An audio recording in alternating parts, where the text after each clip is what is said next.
Another linis, and from this, eto na nga siya ngayon. So, eto nga pala yung napabayaan kong bahay namin. Dito kami nakatira. Ito po yung apartment kung saan kami tumutuloy ng pamilya ko. At kita niyo naman itong cabinet na ito. Mga 1 year, 1 month pa lang yata sa akin to. Kita mo naman, bumigay na talaga. Mga few months ago, inayosan ni Pingo yung isang pinto dyan. Pero bumigay na nga talaga ng tuluyan. Kaya naman, kailangan na siyang i-let go. Hindi ko naman pwedeng ibenta yun dahil may sira nga. Meron akong friend dito. Actually, mami siya nung dating kaklase ni Pinky. Usually kapag may binibenta akong second hand na gamit, binibili niya. Tinanong ko siya, Mi, gusto mo ba nito? Free lang, pick up nyo na lang. Oo daw. So ayun nga, nilabas ko na nga yung dating cabinet. At eto na yung bago kong naisip na ilagay na cabinet dito. Eto nga pala ay from SIV Home Deco. And chinek out ko talaga siya. Hindi siya product sample. Chinek out ko talaga siya. Kasi for the past few months, napakadami na nila na ipadalang product. So give back naman. Sakto dahil kailangan ko ng cabinet para sa sala. So for the let go na tayo ng old na sira, okay pa naman yun. I think kaya pang ayusin, remedyohan yung pinto ng dating cabinet. Pero lately kasi nahihilig ako sa black na gamit. Actually, itong bagong cabinet, hindi siya pure black. Gray black siya, kaya mas light siya ng kulay. So, ang bala ko kasi ngayon, dahil medyo nanawa nga ako sa brown na theme, gusto ko is white and black lang yung atake with a touch of green dito sa sala namin. Even yung maliit na divider, ilalet go ko na rin yun. Kasi gusto ko talagang mas umaliwalas dito sa loob ng bahay. Para nga naman mas masarap magpahinga, mas payapa sa isip. So lahat ng mga parcel ko, mga gamit na stock namin nandyan lang sa may harapan ng pinto. Hayaan na nating kagulo sila doon sa labas. Etong cabinet na to, 3 layers nga pala yan. Pero 2 lang dyan yung may pinto. And then sa ibabaw naman, pwede pa naman yung pagpatungan. Ito yung video kay namin. Meron na yung 2 wireless mic. And lagi talaga siyang andito sa summer bag ng mga bata.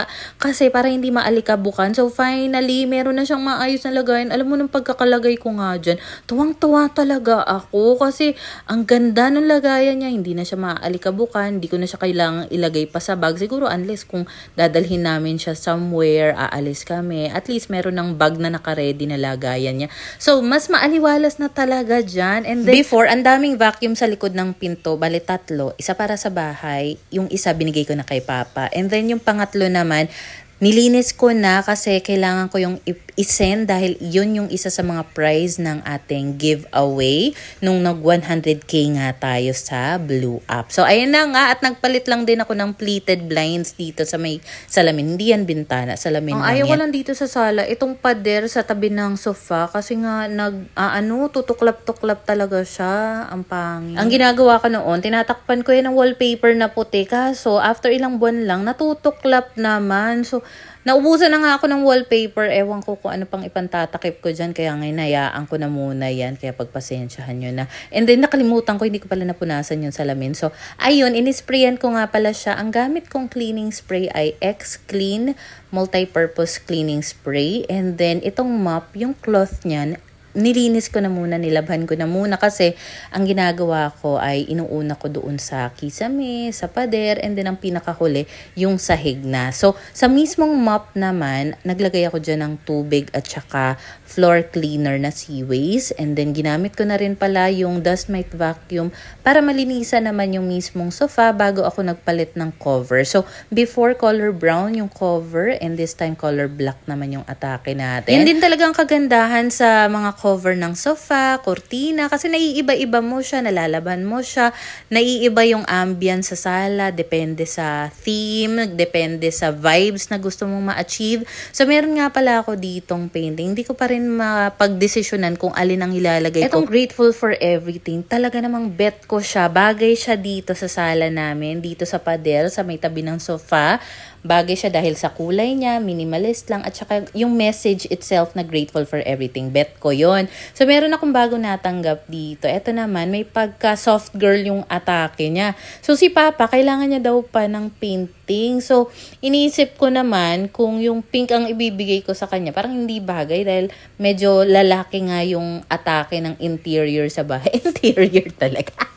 So, ayun na nga pala yung itsura ng nalinis ko. Alam mo, mukha lang mabilis. Siguro mga 3 or 4 na oras na nga ako naglilinis dyan. Kasi nung pag-a-assemble pala ng cabinet, medyo natagalan ako. Ang hirap kasing kumilos talaga kapag maliit yung apartment. But of course, ang kagandahan naman dyan, madali mo siyang malilinis. Basta may sipag ka lang talaga, malilinis mo talaga lahat ng sulok ng bahay mo. So, next naman na nilinisan ko ay itong computer area namin dahil napakadaming alikabok na dito, lalo sa may likod ng monitor ng computer. So, noon, merong nakalagay na maliit na air cooler sa ilalim ng computer table, which is itong nga. Dadalhin na namin ito kay Papa dahil syempre hindi namin bibilhin yung aircon doon, 'di ba? So para at least kahit papaano malamigan siya, pwedeng-pwede yan. Total, ang laki naman ng ref niya doon. Di magpalamig siya ng yelo dyan. Lagay niya sa air cooler para amig-amig siya doon. Pinunasan ko na rin itong floating shelf, mga picture frame at decor na nasa ibabaw ng table ng mga bagets. Ayan, at nilinisan ko na rin yung area na yan. Kasi